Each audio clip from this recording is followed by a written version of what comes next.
נובחים בירוק, פרק 447, איתנו עופר פרוסנר ואיתנו גם אלכס, אוהד של פעם שמתארח אצלנו מהפוד של אוהדי פנאתינייקוס.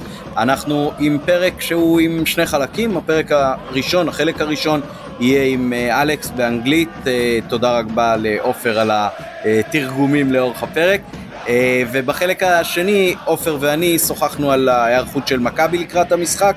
אז מי שרוצה את החלק המודיעיני באנגלית יתחיל עכשיו להאזין, ומי שרוצה רק את החלק בעברית אז יקפוץ לטיימליין לחלק שבו עופר ואני שוחחנו בעברית. שיהיה לכולנו בהצלחה ומועדים לשמחה. נובחים בירוק, הערב איתנו עופר פרוסנר. היי עופר. אהלן, מה נשמע? מצוין. And we have Alex, a friend from abroad, a Panathinaikos fan from the area of New York. How are you, Alex? Hi, thank you for having me. My name is Alex. I am from the United States, a little outside of New York, and I'm here from POW Fans International podcast. So thank you for having us. Thank you very much. And as we do every year before playing teams from abroad, we are looking for intelligence. That's the way the Israeli does it. So we'll ask you a few questions, of course, about yourself, about Panathinaikos, about the game that is going to be the day after tomorrow. And we hope it will be for the best for all of us. I'll give the microphone now to Offer to ask the main questions, and I'll join you in between.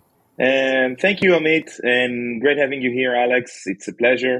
So I'd like to start by saying that because of Panathinaikos and Maccabi playing in the same colors, which is green and white, the team holds I like Panathinaikos, so I'm really excited about the game. The two moments that live with me until I really remember really good. The first one came in April '96, and I think you know if you're it's the Vajicha goal. I can see it in my mind when I close it against Ajax. I was amazed that a team from Greece, so close to Israel, can actually beat the mighty Ajax, champions of Europe that season, if I'm not mistaken. And I used to go to games of Maccabi with the Panathinaikos shirt with Asanovic, who was amazing. Still one of my favorite plays all time. I look sometimes the goals on YouTube and the moves. So I want to ask you as the first question, how did you become a Panathinaikos fan? Because you live in the States. So tell us a little bit about yourself. And, we had someone from Olympiacos from the Gate 7 last season when he played them and beat them 4-0. It's very important because Panathinaikos had some shirts made with the score in the team's shop.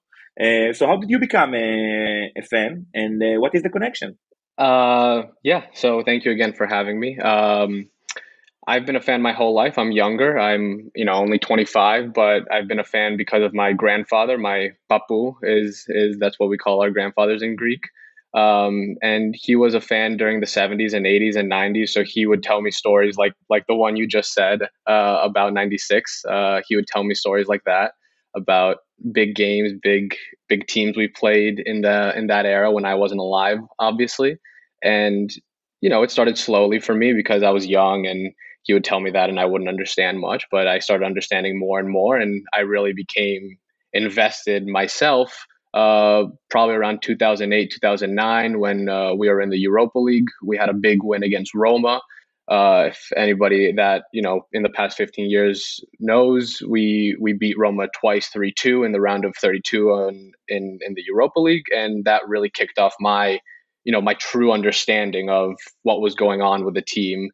But yeah, like you said, there's a rich history going back to the 70s when we're still the only Greek team to reach a major European final. We are in the 1971, now it's Champions League. Back then it was the Cup Winners' Cup.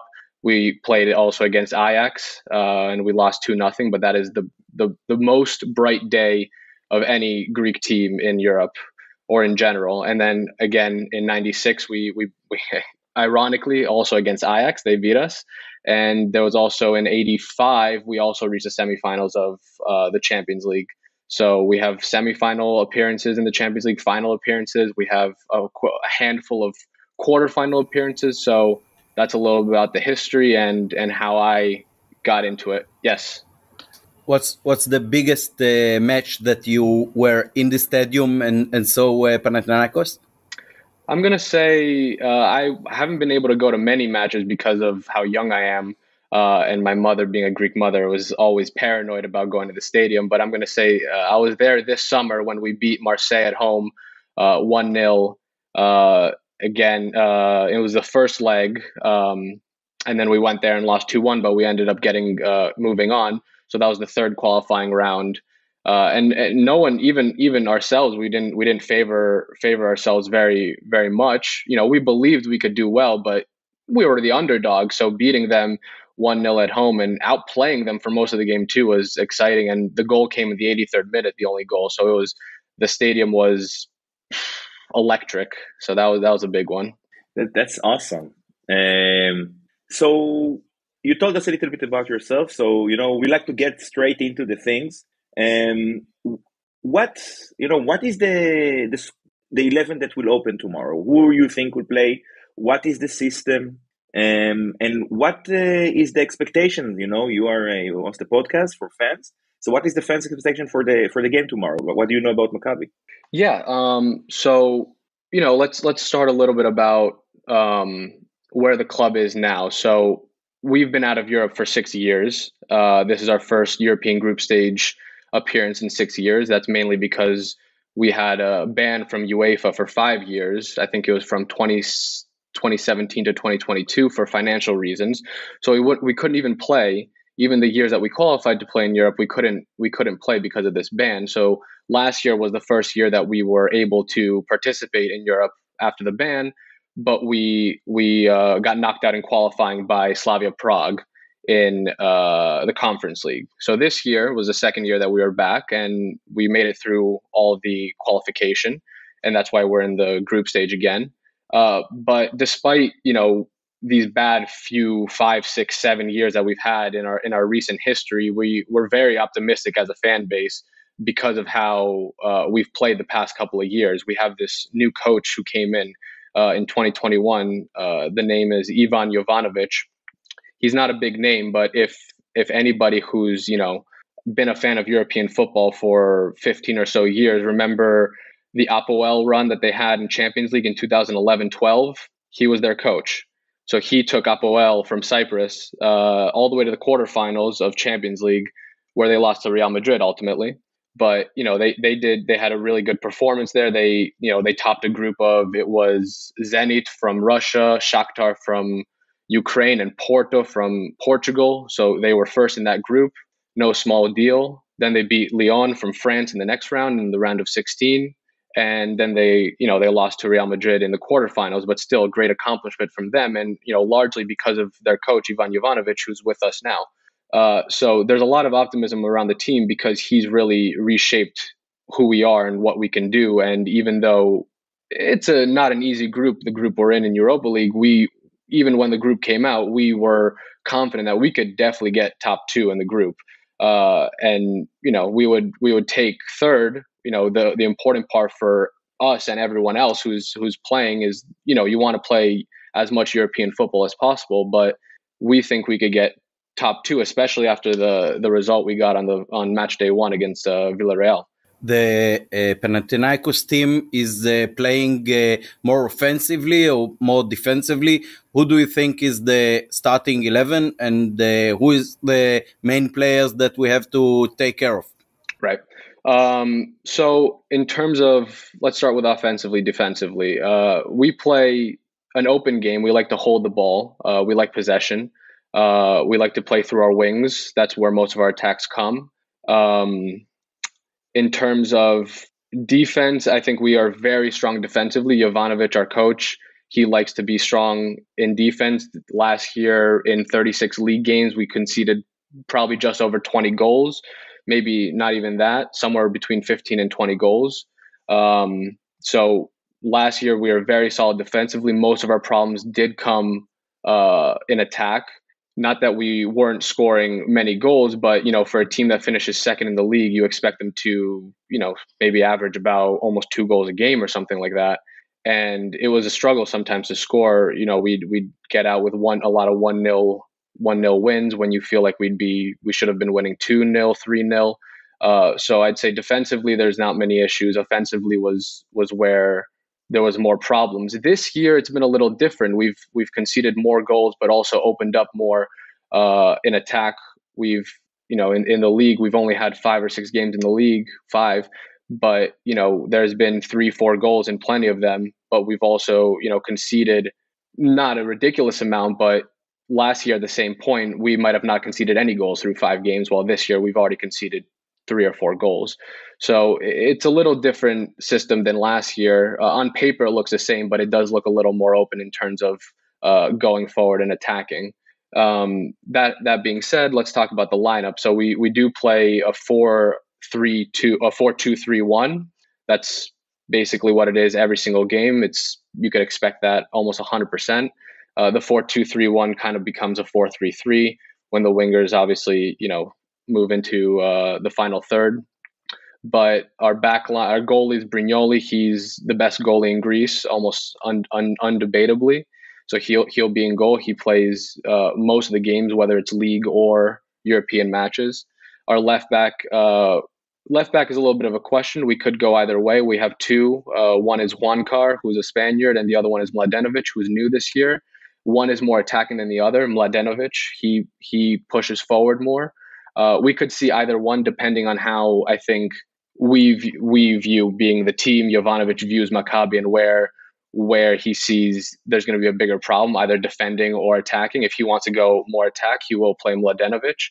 And then our center backs are Bart Schenkenfeld, who's our captain, and Tin Jedvaj. That's going to be almost 100% because we are a little thin right now on center backs. We've lost a couple to injuries, so it's 100% going to be those 2. And our right back is going to be Kotsiras, a Greek. He didn't start as our right back this year. Vayanidis, another Greek, is a young player who's really broken out this year, but he's been injured, so he's not gonna. He might be in the squad list, but he won't start. So I'm gonna go with Kotsiras at right back, and then we have the midfielders who sit back, our defensive midfielders. Probably will be Ruben Perez, who's kind of our playmaker. Most of the play goes through him, especially last year. It was, he is a defensive midfielder, but he runs, he's the one that spreads the play left and right, and less through the middle, but mostly left and right. The problem with him is he's showing a little bit of his age this year, which he didn't last year. He's 35. So he hasn't been playing as consistently as he did last year, but I think he'll play tomorrow. He got rested over the weekend, not tomorrow, on Thursday. He got rested over the weekend, so he should be back in on Thursday. And then right next to him could be a couple of players, but I think it might be Tony Villena, who used to be an up and coming kid about 10 years ago. There was a lot of buzz around him. He's from the Netherlands. He was, highly rated, didn't really, break out as most people thought he would, but he's still a very good player, and he's new to us this year. So he'll be next to Perez, I think. And then we have the 3 in front of them. The 2 wingers probably will be Palacios, who's been one of our best players this year. He'll be on the right wing. Left wing will be probably Mancini. He's been good. At attacking mid is going to be Bernard, who many listeners might know from his days in Ukraine with Shakhtar and his stint at Everton in England. He's the Brazilian who, he was really good at Shakhtar. He really broke out at Shakhtar and got that move to England and stayed in England for 3 or so years. But he's probably our biggest name on paper. He's now 31 or so years old, so he's a little older in age, and that's why he doesn't really play on the wing as much anymore. But he's going to be probably at the 10, and then our striker is going to be most likely Fotis Ioannidis, who's really breaking out for us this year, also in terms of scoring goals and hopefully making a name for himself in Europe. Thank you. How many of these 11 are new at the team, and how many are playing for a few years in Panathinaikos? So out of the new ones, I mentioned one of our center backs, Jedvaj. He's a Croatian center back. He's new this year. He's on a season-long loan with an option to buy, but he's been good for us whenever he's played. Next to Perez, I mentioned Vilena, who's the Dutch ex-Wonder Kid. He is new this year, and out of the guys I mentioned, that's about it. I also mentioned Mladenovic, who's an option for left back. He's new this year, so about 3 of those starting 11 are new. Jovanovic he trusts the guys who were there last year. They did well. We got to second in the league. Also having the smallest budget out of the top 4 teams in Greece, we almost won the league. So I think that's a testament to the coach and a testament to the guys who were there last year. So he definitely trusts the old guys, but the new guys are definitely going to help also. Matan, who is a very prominent member of the podcast, also asked to know, apart from the starting 11, who will be the subs. Can you give us like a short who is going to be playing, as the first, second, third, fourth, fifth sub that we might see? So, I already went over the 11, but in terms of subs, we're short on center back, which is a problem. I wouldn't expect much from center back. We have a few young guys that I would like to see, feature on the bench that could potentially come in, but I don't think there's enough trust yet from Jovanovic to throw them into a European game. I do think for sure we spoke about left back, Mladenovic and Juankar. The one that doesn't start, I for sure will feature, especially if we need to go more on the attack. If Juankar is in, Mladenovic is the more attacking one. He would bring him in later to push the attack forward. Another one that we didn't mention before is Juricic. You guys might know him. He's a pretty big name. He played many years in Italy for Sassuolo and maybe another big club, maybe not Cagliari, but Sassuolo for sure. That's where he came from. He's a Serbian international, attacking mid. He could even start. He's quality enough to start. It just depends on how he wants to deploy Bernard and Juricic, because they play the same position. They're both 10. So sometimes he plays both and one of them plays on the wing. So we could see both of them potentially start. But if let's say we start with Bernard at 10, then I'm sure we're going to see Juricic off the bench. Those are 2 names, Mladenovic and Juricic. Then we have also in midfield, we have Cherin, who I personally like a lot. He's a Slovenian international, young, maybe about 23. He's also starter material. He started on Thursday and against Villarreal. So, and he was very good in both games. He did start on Sunday, I believe. So I think it would be difficult for him to start on Thursday. But if he doesn't start, I do expect him to see him off the bench, probably at that number 8 role. Those are 3 guys. Those are the 3 that stand out to me. In terms of wings, we're also a little short in wings, but I think those 3 are the standouts off the bench. Yes. If you have to identify, you mentioned there's a lot of optimism in the team and the team is playing good, but if you have to identify what we can consider the weak spot, I think you mentioned the center backs because one of them I think was injured and they're not like the first choice. Is this the weakest point, all things considered, or you identify something else? I think the center back actually is okay. It's weird because although Schenkenfeld, who's one of our center backs who will play on Thursday, he's our captain. He's a first choice center back. The other one, Jedvaj, he's not on paper a first choice center back, but he came in this summer with the intention for being a first choice center back. We kind of were in a position where we needed to have 3 first choice center backs in the team because of injuries that we had last year. We got hurt by that. So, it's weird to say that we have 3 first choice center backs, but I do think that we we as fans, and I think Jovanovic, the coach, also trusts him as a first choice center back, and he's going to have to be, because our other first choice center back, Magnuson, is out with a long-term injury for at least 6 months. So those two are going to be our center back pairing for a long time. I don't think it's a weakness. I think they've done well. Jedvaj and Schengenfeld were they both featured in the European qualifying matches. Not always together as a pair, but at some points, yes, they were together as a pair, and I think they did fine. In terms of weakness, I do think it's probably what I mentioned with Perez, who's, quote unquote, our playmaker, but he's shown inconsistency, I think, because of his age. He is 35. He's shown that, he could still be what we want him to be and what we need him to be, but his consistency is not as evident as it was last year, and he is going to need to get rest. He's not going to be able to play, on Thursday and on Sunday in the league, which I think that's why he didn't play, this past Sunday so he could be fresh on Thursday. But it is a point of concern even from us internally as Panathinaikos fans. And his inconsistency, as you mentioned, is the main reason why this year you're playing on the wings more instead of the middle, or it doesn't have nothing to do with that?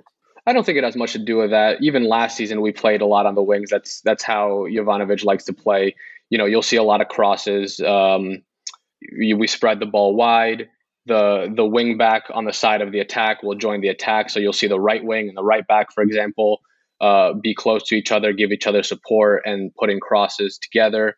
So it's not his inconsistency that's causing anything. I don't think. It's just it's more so having to find different options when he's not available to play, because for example, last year we weren't in Europe last year, so he could play. We were playing once a week basically.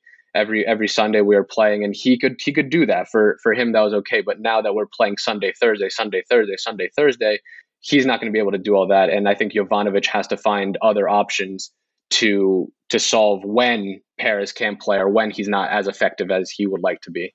Yeah, it's funny. We have a 35-year-old playmaker as well, and it's pretty good. We like to think the Dutch. So we hope he can make it, but it remains to be seen. Amit? Or do you think that the coach is preferring to win the games in the league or to win the games in Europe? What's more important? Because Panathinaikos has a lot of problems in the last 15 years in the league, and in Europe maybe they can do better. Yeah, that's an interesting question, and I'd like to answer it by saying that I hope we're favoring both the league and Europe. It doesn't feel good to forget about one, but we've had this conversation a lot with the fans and in the podcast about Europe is what's going to bring us money. That's the problem, where we've been out of Europe for 6 years. And even before that, we haven't been effective in Europe for the past, almost 10 years. So that means not a lot of money has come into the club, and we've fallen behind our competitors in the league who have been getting, European money. Because when it comes down to it, I don't know how it is in Israel, but there's not a lot of money to be won in the league. Even the champion, okay, they might get some money, but it's not big money. The big money comes from European success and getting far in European competitions. So if I had to pick between league or Europe, again, I don't want to pick, but maybe Europe is more important because of what the money will do for, investment in the club going forward to get back level with the other top teams in our league who haven't been losing money from Europe like we have in the past 6 or so years. That being said, I don't know if the club itself is thinking that way. I hope at this point early on in the season we're favoring both Europe and league. It's not like we've lost the league, for example. It's only 5 games into the league. So even if you lose the first 5 games, which is not the case, you're still in it because it's a long year. And we're still we're still very much in the league. Yes, correct me if I'm wrong, but many of your players came for amounts of $1 million, €1 million, and so even more. And for us, it's big money. Eventually, the Greek team has more money than the Israeli team. Yeah, you're completely right. Most of our transfers are free transfers. We don't like and we can't afford paying big transfer fees for players. So most of the players we bring in are on free transfers, and then their salary is not big. I think, I don't want to, lie to you, but not even our best highest paid players aren't on big money. So for example, I mentioned the Yedvai buy option. He's on a loan to buy option. I think the buy is at $1.5 million next summer. So, that wouldn't be a huge transfer, but for a team that looks mostly to free players, yeah, it would be more than the average, let's say. So it's the money is really important for future transfers to build the squad. We, compared to Olympiacos, who you guys know from playing them a couple of years ago, our budget is a fraction of what they have, and we still compete with them. The squad value, the value of the players in the squad is, I think, our players are valued at about 40-50 million, and there's over 100 million. So, we have a squad value of, let's say, half a budget. That's a fraction, and we still compete. But if you have more money coming in thanks to Europe, then you could close that gap and compete even more. Because they could go out and buy players. Last summer they bought a couple players for 6-7 million. That's not something that we're going to do. So European money would really help that. Yes. What do you know about what do you know about our team? What did you hear about the players or the last years in Europe? Yeah. Well, first of all, like Offer said, you guys we're both green, so that's nice. It's nice seeing green instead of red, which we hate on our side, and yellow, which we've come to hate also. So it's nice seeing green. But other than that, I was doing a little research, and I saw you guys have a center back named Sundgren. So he came from Greece. He's a ex-Addis player. So we're familiar with him. I'm not familiar with him as a Maccabi player, but I'm familiar with him in Greece. So it's nice to see a familiar name there at least. You guys have won the past 3 domestic titles. So that's good for you guys. I'm happy for you guys, and you guys are you guys are similarly as successful as Panathinaikos is domestically. I think you guys have 15 titles. We have 20. So I think they're 2 very similar clubs. Small clubs in terms of budget, like we said. Europe is important. League is important. You guys are in. Correct me if I'm wrong, but in Israel there's 4 big teams in the league. That's how it is in Greece too. So I think very, very similar situations. And I don't know. I would be curious to hear what you guys have to say about how you like your chances in the group, because we saw the group, and without being in Europe for 6 years, we were still confident. So you guys are featured in Europe every year from what I see. You guys haven't been out of Europe like we have for a long time. So I'm curious to see your perspective on it. Well, we were out of Europe. We have to mention that the last title that the last year season that you had the champions and the cup is with our former coach Yitzhak Shum in 2004, I think, or 2003, 2004. League and Cup we also won in 2009. Okay. So it was the one before. Before that, yeah. I like that fact. Yeah, he came straight from Maccabi Haifa to Panathinaikos, and he won the double with an amazing player. Maybe I don't know, because you're still young. Raymond Zhutautas, a legend in Maccabi Haifa, a legend. Maybe in Panathinaikos as well. We don't know. But let me ask you something, Alex. Before we go back to the players, because we have Matan, who is not here with us, but he prepared questions. I want to know how Panathinaikos is structured, because Maccabi Haifa, the main change has been the appointment after a long, long time of a sporting director, a football director who is in charge of appointing the coaches, bringing in the players. How does it work in Panathinaikos? Is Jovanovic the person who brings in the players, or do you have a technical director? How is the club structured?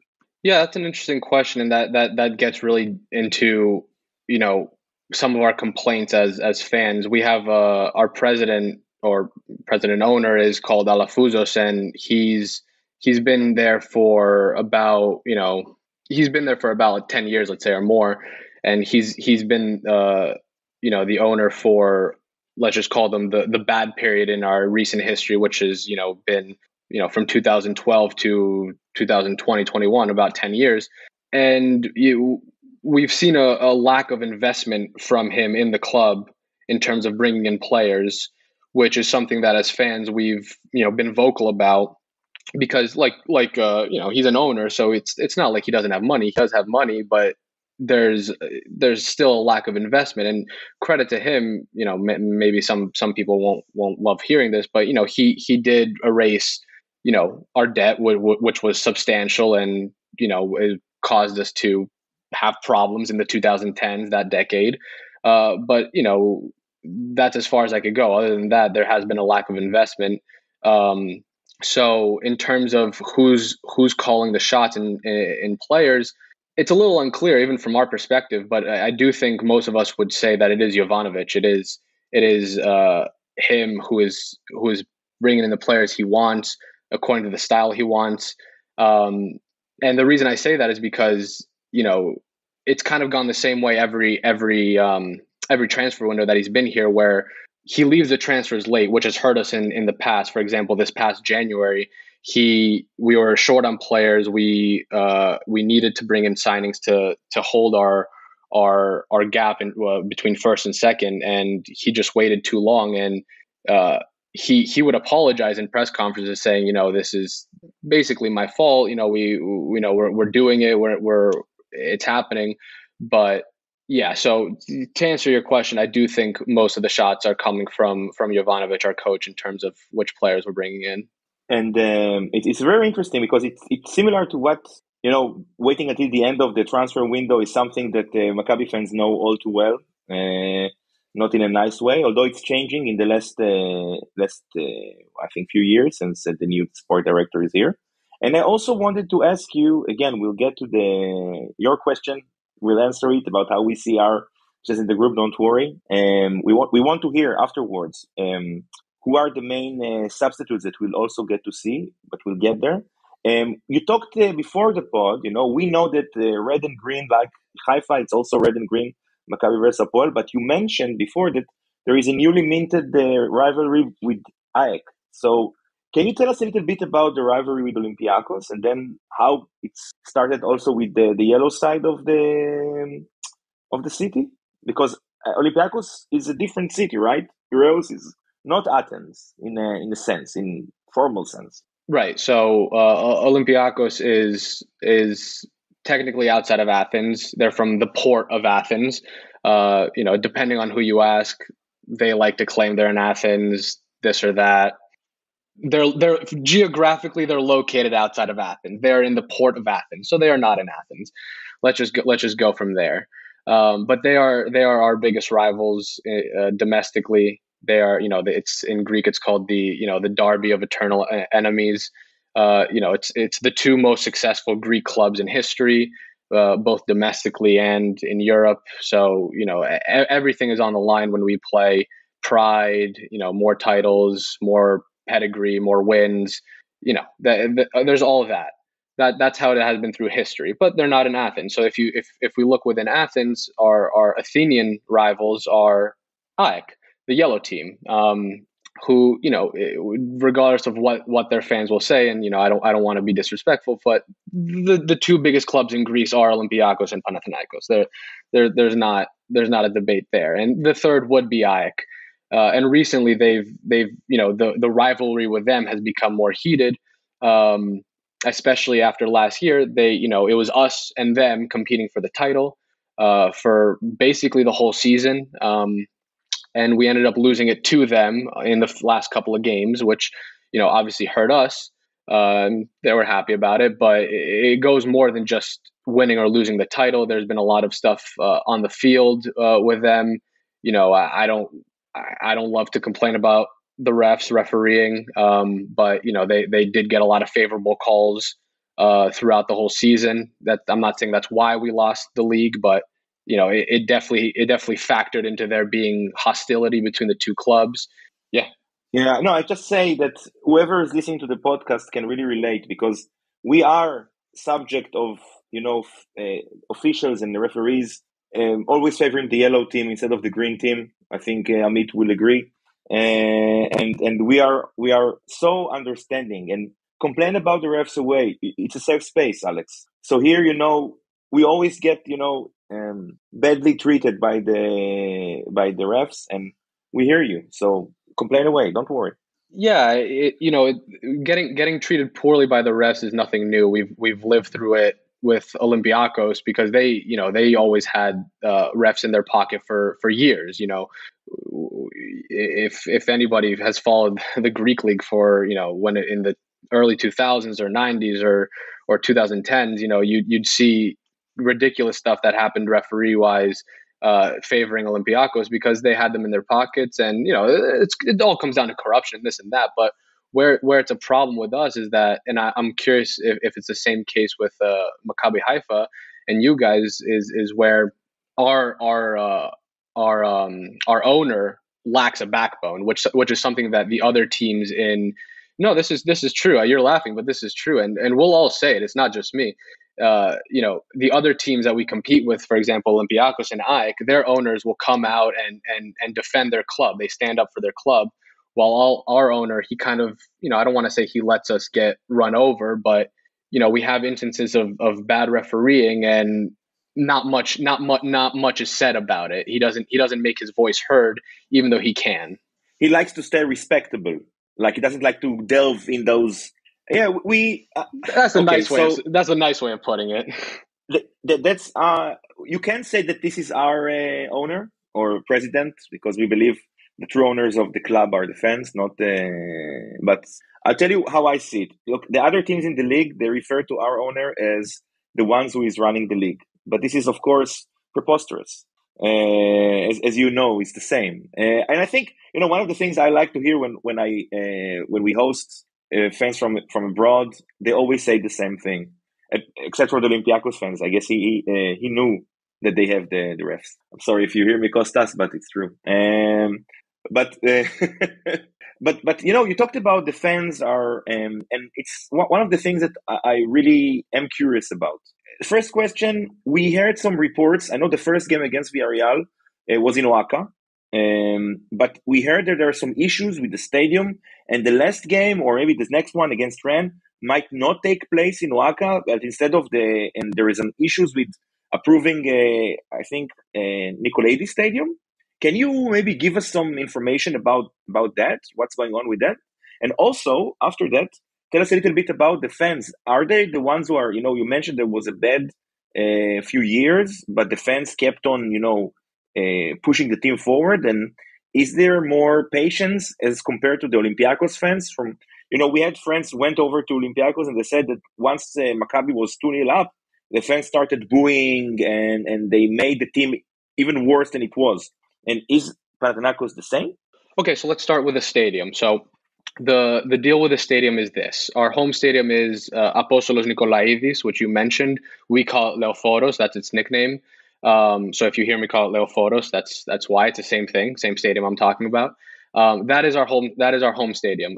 It's a very old stadium. It's 100 years old as of last year. So it's not a new stadium. It's a small stadium in terms of capacity. It's about 16,000 fans. I think you guys play in about 30,000 to put into perspective. So about half the size. And the reason that the first game was at Oaxaca, which is the Olympic Stadium in Athens, is because Leoforos, Apostolos Nikolaidis, our regular home stadium, is not up to UEFA standards for Champions League and Europa League. So it doesn't pass that qualification. We have to play at another ground, that being Oaxaca, which we've played there in the past European games too. So it's nothing new to the team, but in terms of the players that are there now, yeah, it's new to most of the players, if not all. Now, the drama with why we're gonna not play the next game at Oaxaca, even though we played the first game, is this is typical Greek stupidities. The overhang above the seats at Oaxaca. So in one of the gates, there's an overhang above the seats that has structural issues. So there's rust or something. It's not even super clear, but the point is that the stadium is inoperable for that reason, and they're gonna have to renovate it. They're gonna have to fix it, and apparently it's gonna be closed for a whole year. So that being said, yeah, I don't know. It's suspicious timing because I'm under the impression, and a lot of fans are under the impression that they knew this was. They didn't just realize this, they knew this was there for a while. And now as soon as Panathinaikos starts selling 60, 70,000, tickets per game, which is a lot of revenue, and no other team in Greece is doing that. All the other teams in Greece are selling 30, 40,000 tickets, let's say, for European games. And we're selling, not double, but somewhere almost double, let's say. And, so I don't know. I don't want to start a conspiracy theory, but it's weird timing, and it's unfortunate timing for us because we were selling out the stadium, and it was I haven't been there myself to say, but you could tell that the atmosphere was amazing. So just a question before you continue: Did Panathinaikos sell like the mini season, like mini European tickets for all 3 games for the big one, and then they had to close it? Just out of curiosity, because it's very interesting. See, I don't want to lie to you because I'm not there right now, and I was never planning on going to any of the games. I did see some talk about them selling a European pass for the 3 games. If it ended up happening or not, I don't know. Okay, but I'm not sure. But that's a good question that I didn't even think of myself, honestly. Okay. So where are they going to host the next game against the Ren? So the hope is that we're going to go back to Leoforos now. Why is Leoforos going to be up to standards now when it wasn't before? I don't know. Is UEFA going to be more lenient because we have a difficult situation on our hands? I don't know, but it seems like everyone is saying that it's going to be Leoforos, and to be honest with you, it can't be any place else. Like, it has to be, for the sake of us and our performance. We can't go play in someone else's stadium. God forbid we go play at one of our rival stadium, which I'm not saying that's going to happen, but we like to play at Kariskaskis. So for us, there's not many options. Greece and Athens is in a situation where there's not a plenty of stadiums running around. We don't have many stadiums as a country and as a city, so it's not like Oaxaca is a nice situation because it's a neutral stadium. You don't have to ask a rival to go play at their stadium. You just go play at Oaxaca and it's okay, and it's a familiar place for the team in the past. But now without Oaxaca, if Leoforos is out of the conversation, which it's not, but then you really have a problem on your hands. But again, as I said, for me, there's only one option, and it's Leoforos. I don't know what needs to happen for UEFA to greenlight it. Oh, wow. And about the fans, I asked about, are the fans really supportive, or are they booing when the team is not playing good? How do you were in games, so what was your personal perspective on this? Yeah, the fans are, from an insider's perspective, I think the fans are amazing. I have nothing but good experience myself.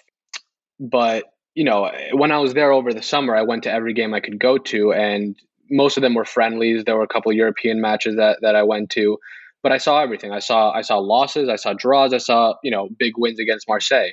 And even in the losses, yeah, there were friendlies. We lost against Rayo Vallecano from Spain, and we lost 1-0 at home, and it was upsetting, even though it was just a friendly. But the fans were still supportive.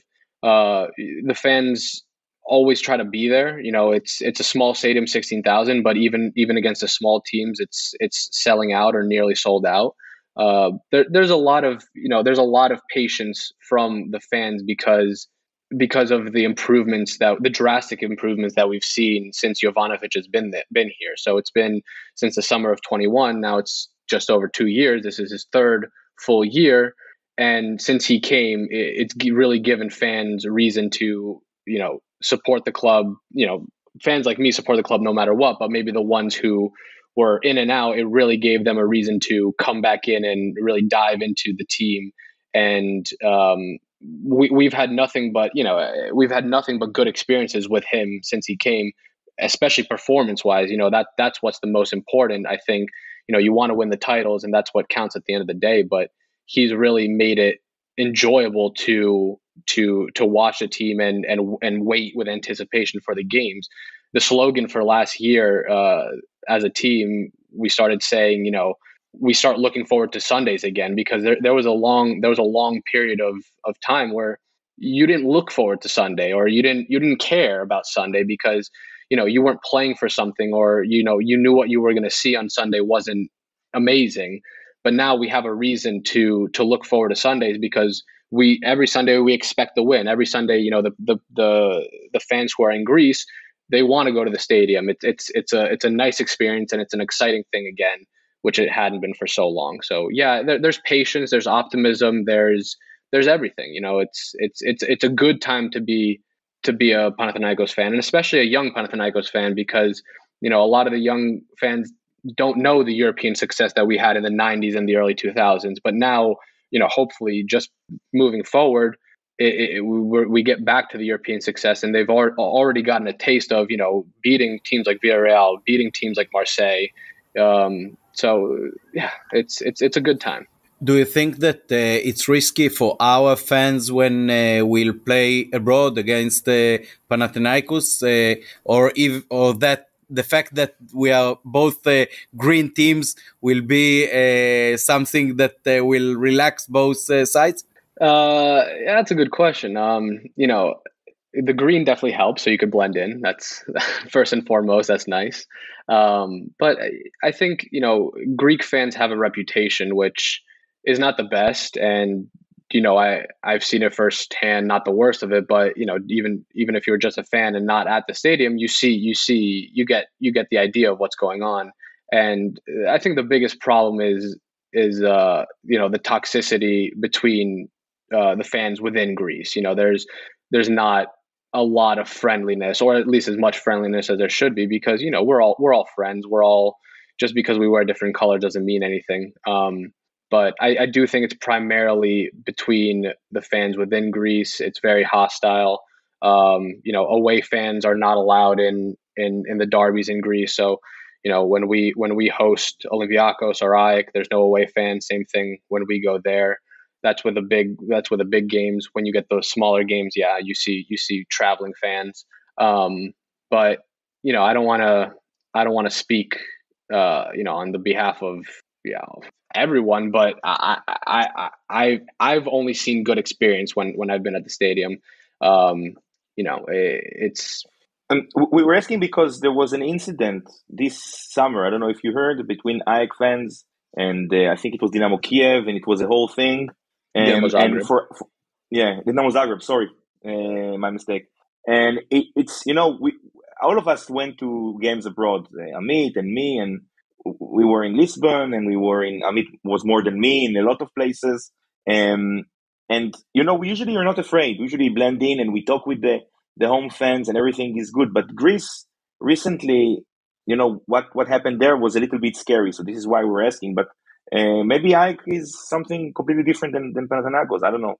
It's in terms of what happened over there, it's over the summer. It's not.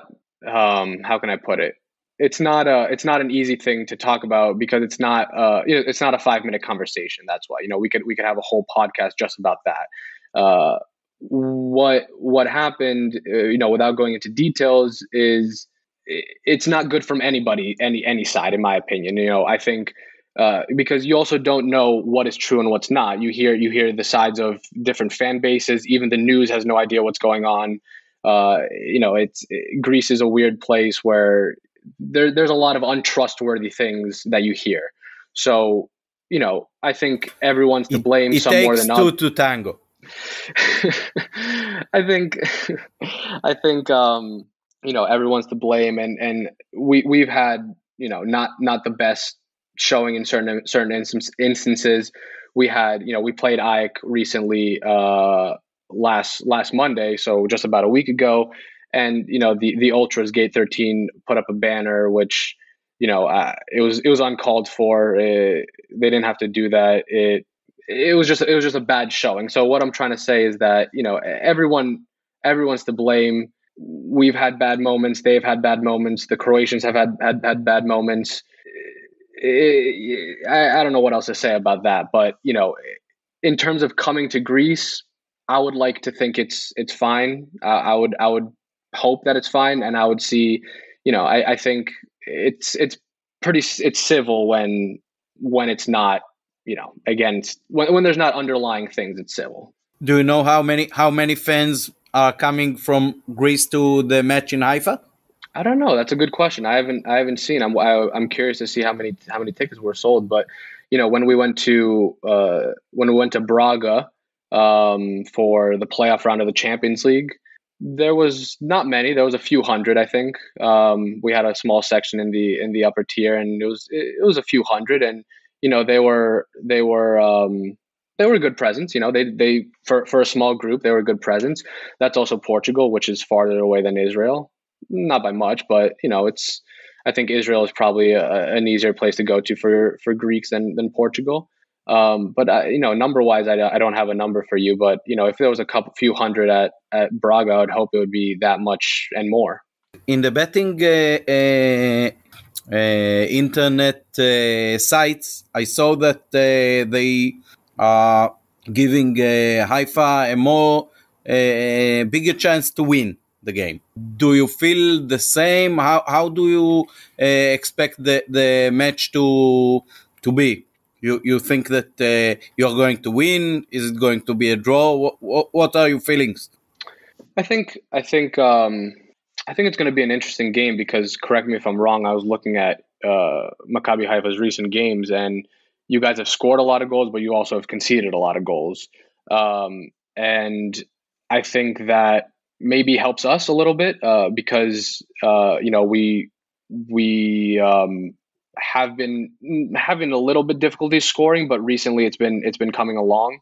So I think if the defense doesn't hold up, I think we could find openings and score a couple goals, which obviously would do big things for us winning. But on the inverse, if you guys are also scoring a lot of goals and our defense has been, I wouldn't say shaky, but less good than it was last year, then it could also be openings for you guys. So, maybe it leads to a high scoring affair. We could see, I don't want to say 2-2 or something like that, but, we could see, 4 goals in the game.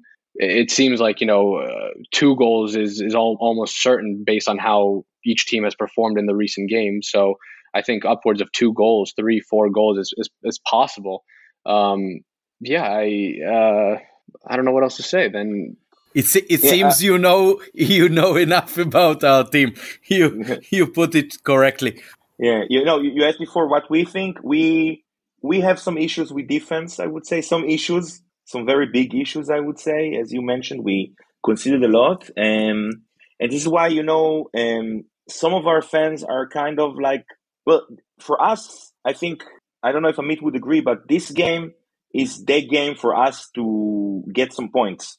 And if we want to finish third in the group, which this is, I think, what a lot of people are aspiring to, considering the beginning of the season, which was shaky and wasn't good as we come to expect in the last 3 years. This game is like the key game in the group, and it comes not in the best of times for Maccabi. So, it's like a must-win game in a sense if you want to do something in the group. So, I mean, we need to win this game. But if you ask most fans, I would say that they would say that the league is more important than Europe right now because, and you mentioned you can do both. You have a bigger squad than us, it seems. we are lacking in the squad. Our defense, we don't have enough depth. But, apart from what you think, it's interesting to know if you follow the Greek media or, what are they saying about the game and what fans in forums are expecting and what do they know about Maccabi Haifa? Like, are there expectations for an easy win from fans, or are people taking this very seriously and are kind of like, okay, it's a very good, home stadium and all that stuff? That's a good point. I think no one's taking it as a joke. I think when you're in the position that Panathinaikos is in, for the past few years where you've been out of Europe, every European game is serious. No matter how small the opponent is, and I'm not saying Maccabi Haifa is a small opponent, but I'm thinking about what's the smallest opponent you could think of. Even that would be taken very seriously because of our lack of participation in Europe for the past years. So no one's taking it as a joke, I don't think. I think that being said, we like our chances, but I think we like our chances with caution. Israel is a place where Greek teams don't traditionally go and perform well, so there's part of that there. It's not. You'd prefer to maybe go to Israel than to Spain. I think. If given the option to play away versus Maccabi Haifa or away versus Villarreal, you're going to pick going to Israel like you guys would pick going to Greece versus going to Spain. But that being said, it's not no one's a pushover, and it's Europa League, and we talked a lot, when the draw came out about what teams you see in Europa League, and you don't see any bad teams in Europa League anymore. Maybe years ago you saw the quality of opponent was less good, but the quality of opponent in Europa League now is extremely high, and I think it shows it from this group. Panathinaikos was the pot 4 team in this group. I don't think many teams would like to draw Panathinaikos as the pot 4 team. So I think that just tells you, and even Maccabi Haifa as the pot 3 team, it just shows you the quality of teams in general. So to answer your question, there's no pushovers. It's not going to be easy. That's what we're expecting.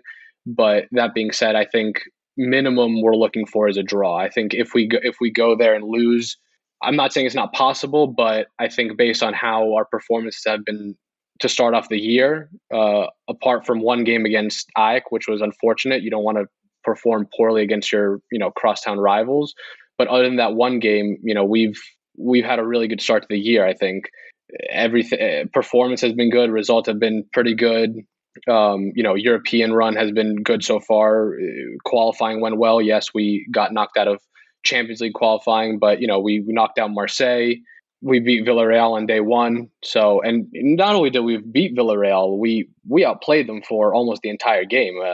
I don't know if anybody watched the full 90 minutes of that, but Villarreal had nothing going. They had 4 shots over 90 minutes, 1 shot on target over 90 minutes. They it was home. It was in the Packed Oaxaca with 60,000 fans, but they came to Athens and they did look like a small team. We looked like a way bigger team than them on that day. Are we going to play like that every day? No, we would love to, but that's not the reality. But I think based on how we started and where we wanted to go, I think anything less than a draw is going to be a letdown for the fans, I think. Thank you. That's okay. That's going to be a very interesting game. So and before that's all due respect to you guys. That is just how we feel, because for us after so many years of being down, it's only up from here. And after beating Villarreal, it would feel bad to take a step back. I like the confidence. It makes me think that maybe we can get a good result. But you know what? We have, first of all, I want to thank you again for being here with us. And we have one last request. It's not even a question. It's something that we ask all of our guests, and you might decline, but we really hope you would. Would you like to sing a Panathinaikos song that we might hear on Thursday from your fans? Something that is very popular, and we would love it because we're going to use it for the promo for the If You Sing Good. Only if you sing good. The guy from Bern, man, he broke the record. But we're giving you a chance to give it your best shot. Think of us. I'm like, the judge in Football Idol or whatever. Give us a song. So I don't sing good. That's what I have to start. I'll give you a little bit because if I go on for more than 10 seconds, I'll probably embarrass myself too much. Come on, you can do more. So after we have an anthem, like every club in the world has an anthem, and after every goal, the anthem plays and everyone sings the anthem. So this is what you would hear. This you would hear at home. You know, obviously the anthem is not going to play away, but you know it goes. Σύλλογος μεγάλος δεν υπάρχει άλλος πιο δυναμικός και χιλιάδες φίλοι όλοι σωτριφίλοι ζήτω λένε ο Παναθηναϊκός. That's all you're gonna get. That was lovely. Let's go straight to the promo. That's what you want to hear. Alex, thank you so much for being with us today. We really appreciate you taking the time on midweek. I think it was 4:00 over there. Yeah. It was my pleasure. And we hope maybe we'll catch you if we go to Athens to the game. Maybe you'll do like a early Christmas trip to Greece, and maybe we'll see you there. And maybe we'll host someone from the podcast or even you before the next game in December. It was a pleasure. We really thank you for answering all the questions and you know, even the tricky ones. And you know, apart from first day, green to green, we wish you very good luck and win the championship soon. Thank you so much. Thank you so much for having me and us. Thank you. Thank you very much, Alex. תודה רבה. תודה רבה גם לעופר פרוסנר. אנחנו נסיים כאן את ההקלטה עם אלכס, ואנחנו נעשה עוד פרקון קצר של עופר ושלי לקראת המשחק שלנו ביום חמישי בעברית, עם ההסתכלות שלנו על מכבי וההיערכות. Thank you very much. Thank you guys. Good luck. אוקיי, אז שוב אנחנו נובחים בירוק, פעם רק עופר פרוסנר ואני עמית פרלה. אנחנו נדבר קצת על ההיערכות שלנו לקראת יום חמישי, איך אנחנו רואים את ההיערכות של מכבי, אולי קצת לקחים מהשיחה שלנו עם אלכס, האוהד של פנאתינייקוס שהתראיין אצלנו לפני מספר דקות. אז עופר, בוא תן לי ככה את התובנות הראשונות שלך מהשיחה עם אלכס.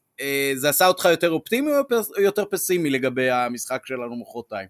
אני לא יכול להיות יותר פסימי, זאת אומרת, אני פסימי מלכתחילה, אבל אני אגיד שני דברים, אולי אפילו שלושה, שבאמת תפסו לי את האוזן. אני חושב שפנאתנייקוס נמצאים באותה סיטואציה שאנחנו היינו בה לפני 3 שנים, אוקיי? קבוצה שמתעוררת מחדש, שלא רואה בעיניים, שבאה לשחק את הכדורגל שלה, ואני חושב לצערי שהם הפייבוריטים, פשוט בגלל הפוזיציה הזאת שהם באים בה, הם באים חיובי, ואנחנו באים קצת, אני לא רוצה להגיד שלי, אבל הייתי במשחק ביום ראשון, והייתה אווירה קצת לא טובה מבחינת הקהל, תחושה של לחץ, ניצחנו בסוף, אז כן, משהו השתחרר, אבל תחושות לא טובות, אז מבחינה הזאת של המורל, אני חושב שהם באים יותר טוב, גם הניצחון שלהם על קבוצה ספרדית במשחק הראשון, אי אפשר לבוא יותר שמח מזה, לנצח 2-0 מחזור ראשון. מהבחינה של הכדורגל עצמו, תראה, יש איזשהו, לא דיברנו על זה בפוד, אבל סמי, אבירן, סליחה, לא קורא לו סמי, אבל אבירן הוא סופג נקודות, מול קבוצות שהן לא ברמה הראשונה או שנייה של אירופה, פנאתנייקוס היא לא קבוצה ברמה הראשונה, שנייה של אירופה, אז יש עדיין איזושהי תחושה שאנחנו לא נפסיד, אוקיי? זאת אומרת, אני מתקשה להאמין שאנחנו נפסיד את המשחק הזה, אני כן רואה טקו, אני לא מקווה שנצח, כי אני באמת חושב שזה אבל העיתון הביתי, ובאמת העידוד חוזר, אנחנו נהיה מגרש מלא, אם הם באמת לא יביאו הרבה אוהדים, יכול להיות שאנחנו נמכור עוד כרטיסים עבור האוהדים של מכבי, אז תמיד טוב, אז זה נקודה שאני רואה לחיוב, אבל תשמע, יש פה משהו נורא מעניין, הוא אמר בפוד, שהתקציב שחקנים של פנאתנייקוס הוא לא גדול, הם לא קונים שחקנים בהמון כסף, הרבה שחקנים הגיעו בעברה חופשית, בטח לא כמו אולימפיאקוס שנה שעברה, אז מצד אחד, זאת אומרת, הרמה של השחקנים, אתה יודע, אין להם מנהל מקצועי כמו שלנו יש את אלברמן, וגם שחקנים שקצת חששנו לגבי איך שהם יהיו בהתחלה, נגיד כמו שואו, אז פתאום אנחנו רואים שכן יש לו כדורגל, וזה כן קצת מרגיע, אתה יודע, אותי לפחות, אני לא יודע מה אתה תגיד, תכף תגיד לי, אבל אני מרגיש שכן יש איזושהי התעוררות, במכבי שכן, שורנוב נגיד, הגיע, ופתאום ראינו אותו משחק טוב, אז כן יש משהו שאני אופטימי לגביו, אבל למכבי יש בעיה מאוד קשה בהגנה, מאוד מאוד קשה, וכמו שהוא אמר, הם מכניסים יותר גויים, אני ראיתי בערך מחצית של המשחק לפני האחרון שלהם, אני חושב, נגד אסטרס טריפוליס בגביע היווני, הם קבוצה שתוקפת מה שנקרא גלים, והדבר הזה קצת מלחיץ אותי. אני לא יודע איך הם יבואו לשחק באירופה, אבל מה שהוא אמר שהמאמן שלהם משחק התקפי, שהוא אוהב לשחק את השיטה הקבועה, זאת אומרת שהוא לא משנה אותה בהתאם ליריבה, אלא הוא משחק בשיטה שלו, שזה מאוד מעניין ומאוד אמיץ בעיניי. אני חושב שאם אני צריך לשים שתי נקודות שבאמת פנאתנייקוס יותר טובה נכון לעכשיו, אוקיי?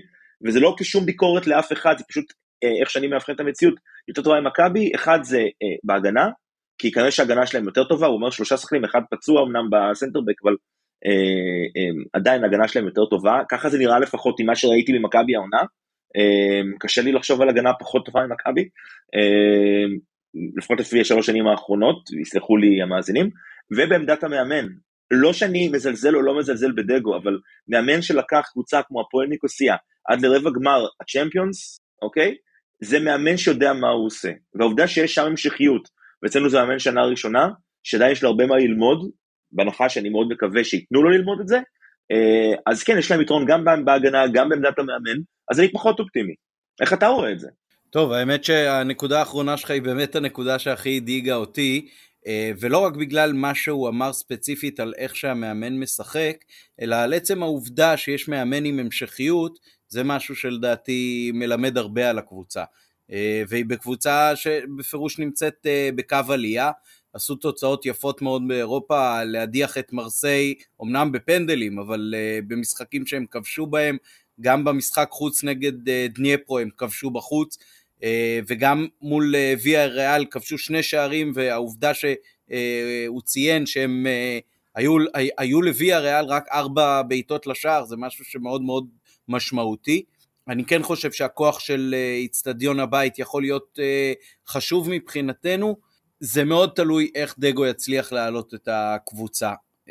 תראה, אנחנו שיחקנו בברן במשחק חוץ, ואני חושב שנתנו שם משחק מצוין. זה נכון שהפסדנו 3-0, שמה שנקרא מאוד חשף את הבעיות שיש לנו בהגנה, אבל מבחינת הצורה שמכבי עלתה, הביטחון העצמי, העובדה שהגעת להזדמנויות טובות,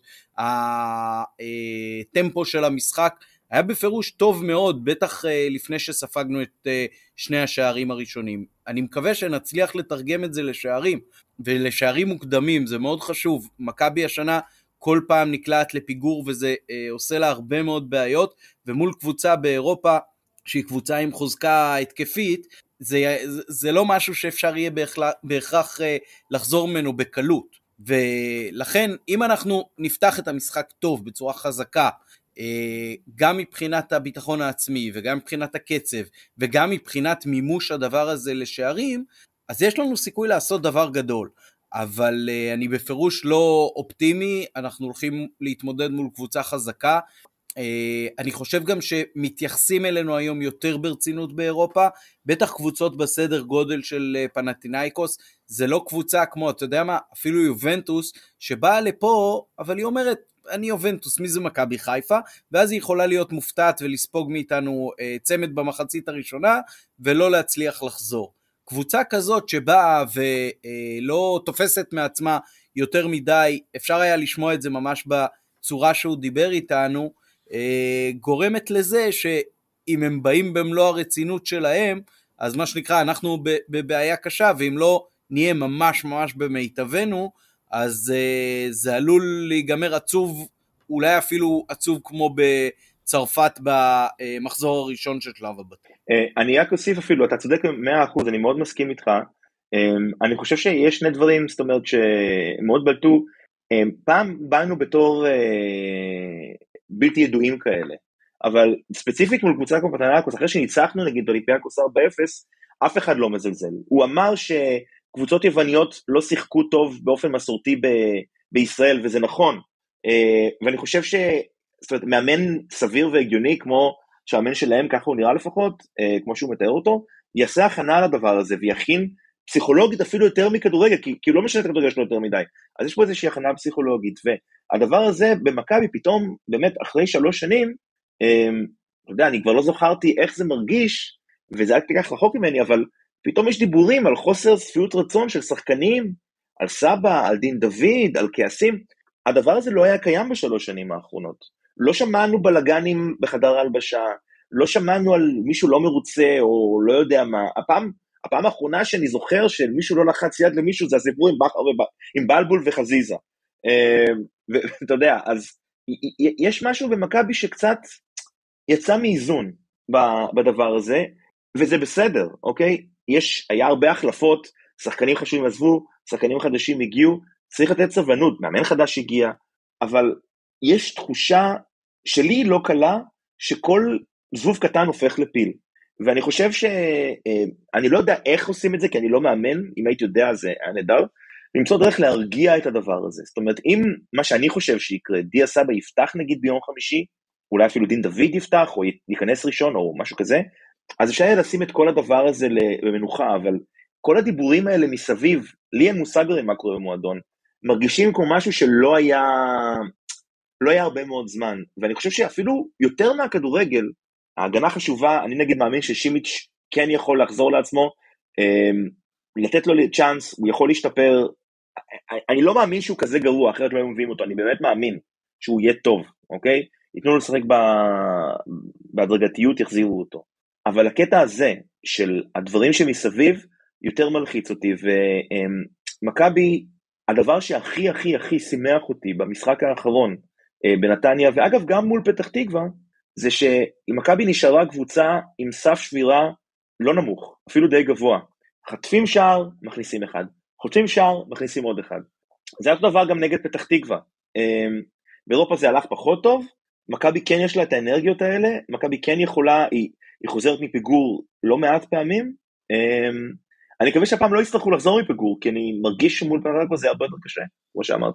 כן, ניגע קצת בהרכב שלנו, ואולי גם בשאלה ששאלתי את אלכס, לגבי העדפת הליגה והעדפת המסגרת האירופית, אז אני חושב שאין שאלה שמבחינתנו בשורה התחתונה, ברור שיותר חשוב שמכבי תהיה פיט בליגה, ותוכל לרוץ ולהתחרות על האליפות, במובן מסוים אנחנו קצת יותר שם מפנאתינייקוס, שכמעט 15 שנה לא זכתה שם באליפות, ובוא נגיד ככה, מבחינתם זה יהיה מפתיע מאוד אם הם בכלל יהיו אולי כתף אל כתף עם אולימפיאקוס עד הסוף.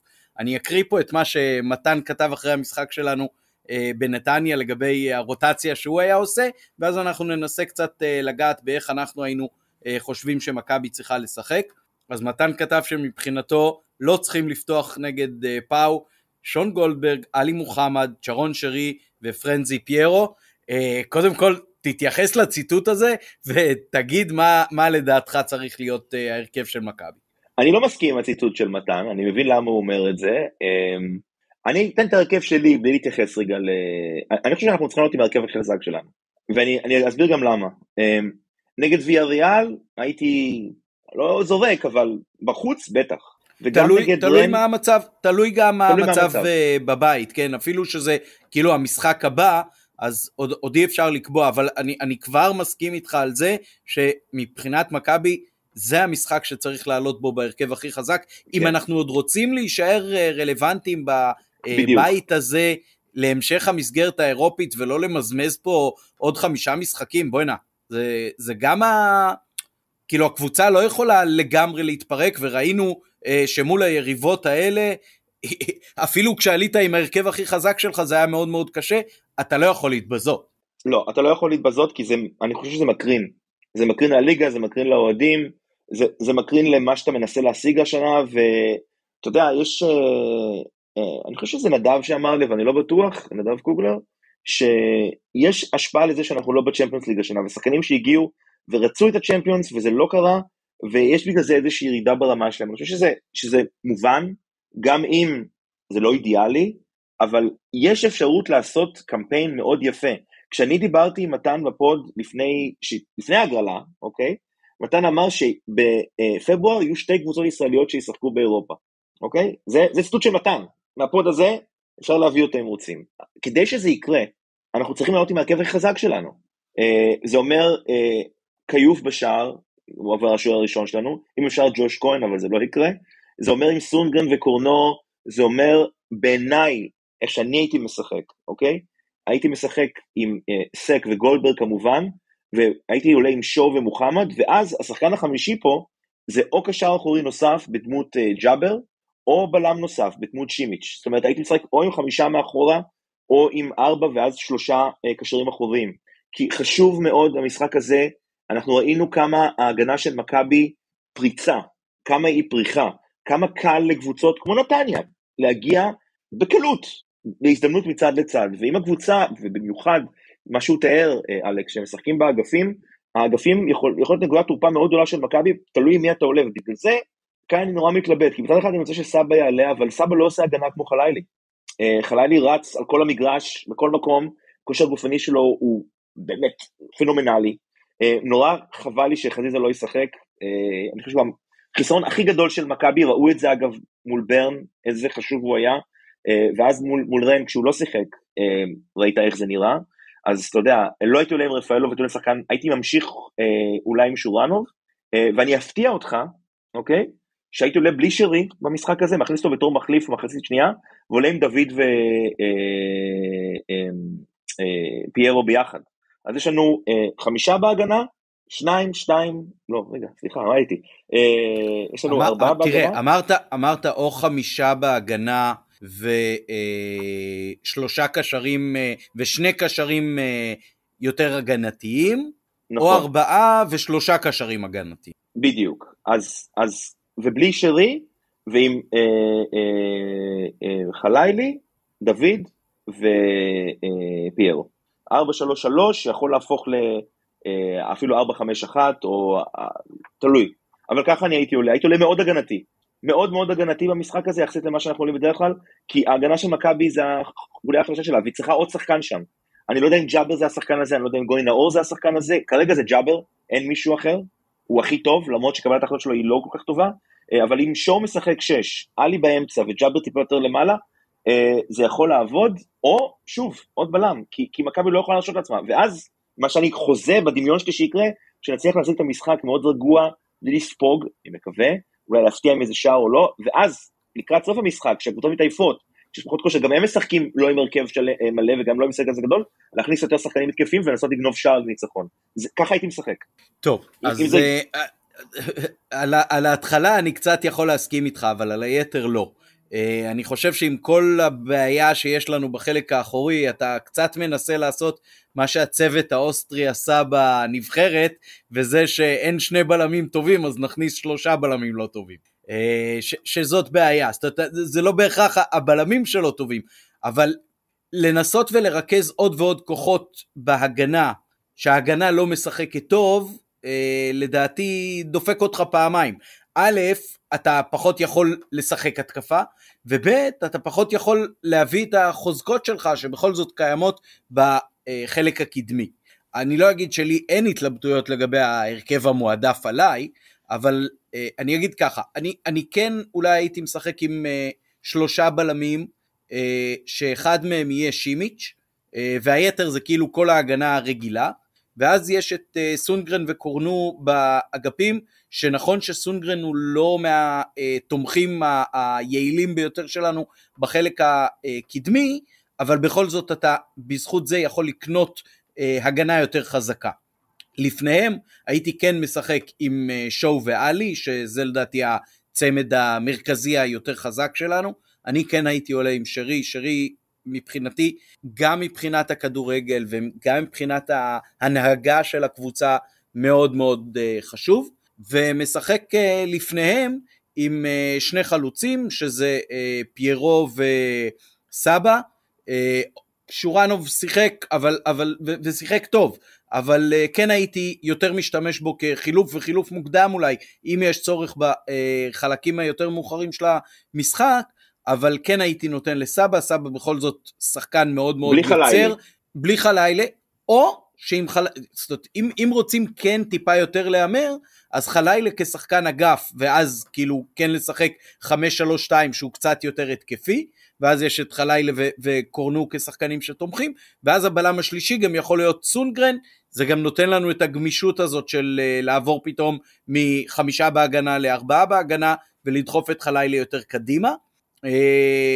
אני כן חושב שסבא חשוב, פשוט א', בגלל הניסיון שלו, וב', הוא שחקן יוצר משמעותי, ואנחנו פה כן הולכים עם פחות שחקנים יוצרים וקדמיים, אז חשוב לי הגיוון שהוא נותן, בסוף זה השחקן שנותן מכבי הכי הרבה מספרים, ראינו גם באירופה את יכולת הכיבוש שלו, זה גם לשלוח כדורים רחוק, זה גם הרמות של כדורים חופשיים, וזה גם בעיטות, גם מתוך הרחבה, גם מחוץ לרחבה, אז לדעתי זה משהו שחייב להיות.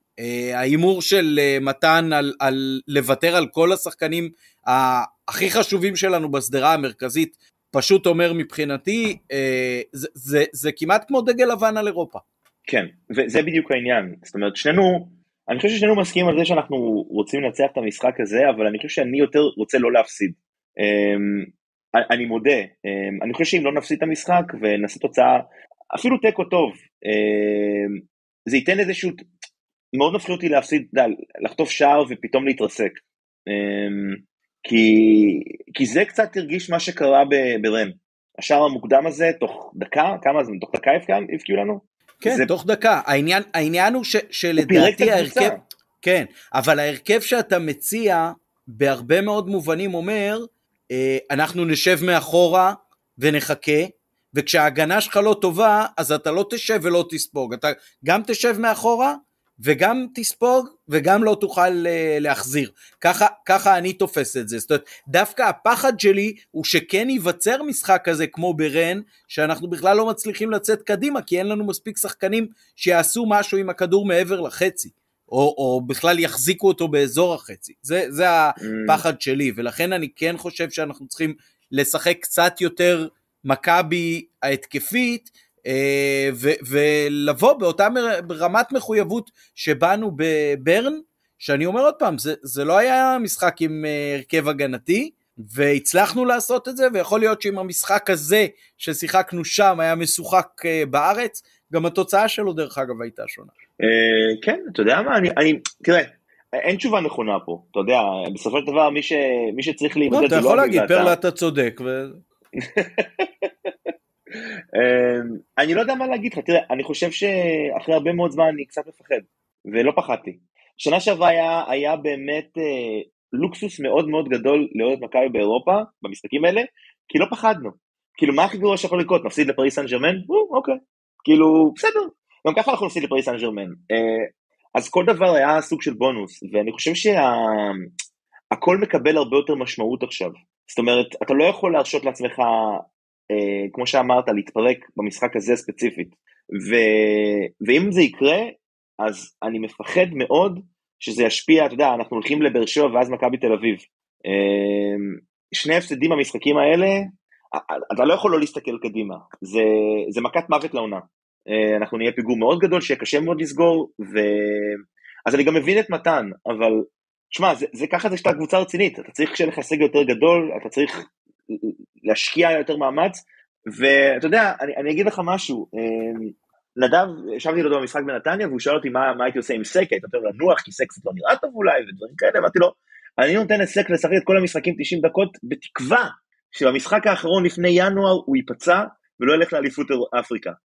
מאוד, מאוד נורא מצידי, אבל אני חושב שכל השחקנים צריכים פשוט לשחק כמה שיותר דקות, צריך להכניס את שימיץ' כמה שיותר מהר לרוטציה, זה שהוא לא שיחק בכלל, נגיד בנתניה, לא מבין את זה, היה צריך להכניס אותו באיזושהי קונסטלציה, בתור בלם שלישי, לא יודע מה, לא בלם שלישי, שימו אותו בתור קשר אחורי, אין לי מושג, כאילו, אבל אתה חייב להכניס אותו למשחק, ואני חושב שבגלל ההפסד בפתח תקווה, בגלל התיקו בסכנין, בגלל הנקודה שירדה לנו, שזה מאוד מאוד חשוב לזכור, ואולי יהיו עוד נקודות כאלה, כמו שזה נראה עכשיו, לצערי, למכבי אין את הלוקסוס להיכשל ולתקן, ולהיכשל ולתקן.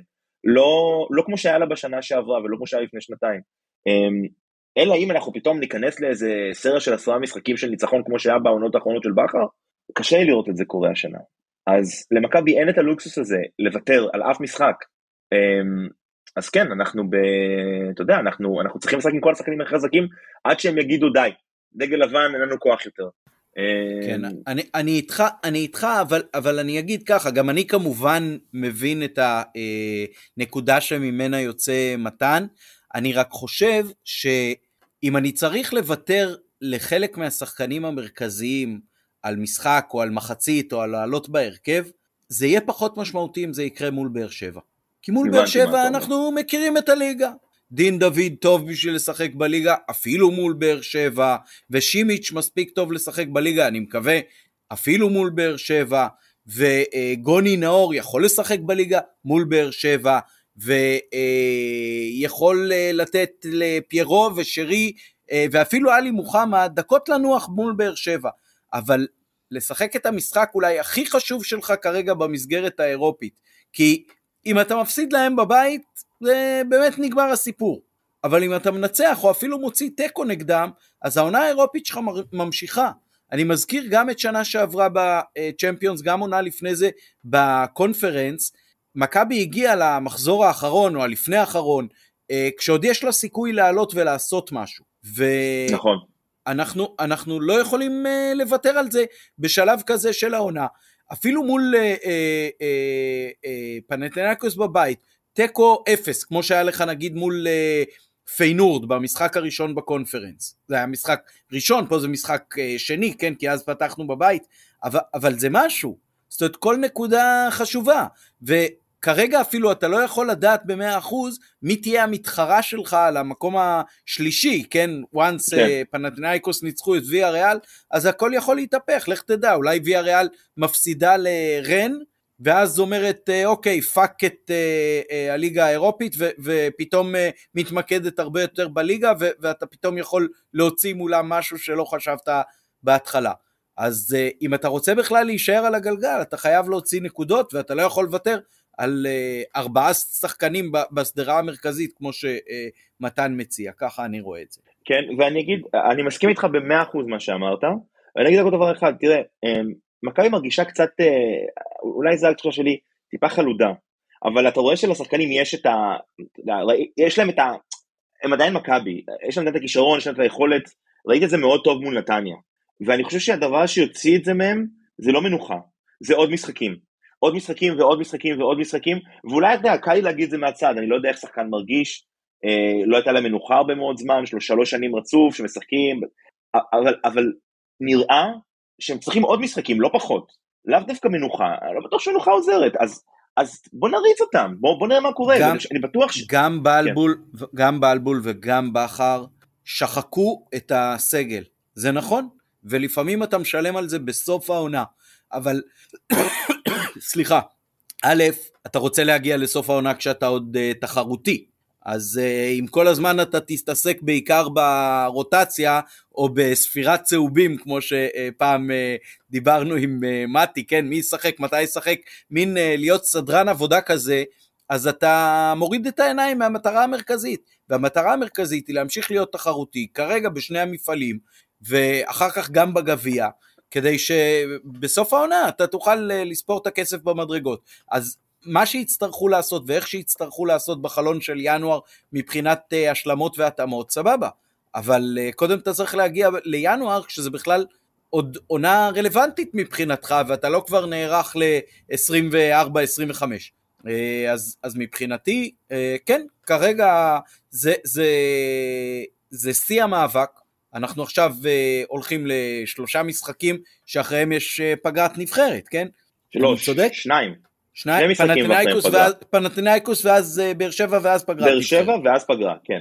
כן, אוקיי, בסדר. אז זה 2 משחקים חשובים, ואחריהם אנחנו נערך מחדש מה שנקרא. מי שיהיה בנבחרת ויצטרך לסבול קצת יותר, אז יכול להיות שאחרי הפגרת נבחרת לא צריך להחזיר אותו ישר להרכב ולתת לו עוד חצי משחק מנוחה או מה שזה לא יהיה. אבל אתה יודע מה?